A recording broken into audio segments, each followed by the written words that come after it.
Voici une astuce que peu de gens connaissent. Je la transmets qu'à mes meilleurs amis, donc la voici. C'est une potion un peu magique qui est à manipuler avec précaution, puisqu'elle contient, entre autres, un peu d'acide chlorhydrique. Certains te diront qu'il faut aussi rajouter l'enveloppe des piles zinc-carbone. Que cette enveloppe est en zinc, contrairement aux piles alcalines dont l'enveloppe est en acier. Qu'il faut enlever la première couche plastique, extraire la poudre carbone et ne garder que l'enveloppe en zinc que l'on devra couper en petits morceaux et mettre dans un bocal avec un peu d'acide chlorhydrique, tout en faisant attention de ne pas inhaler les émanations provoquées par la réaction chimique.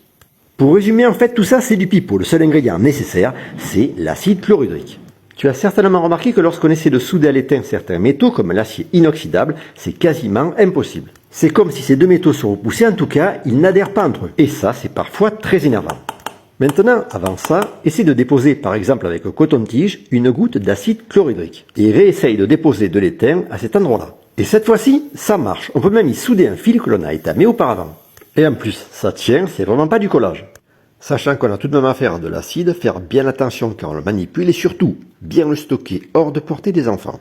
Quand on a pris ça en compte, faut reconnaître que c'est bien pratique puisque on peut faire certaines petites réparations qu'on n'aurait pas pu réaliser auparavant.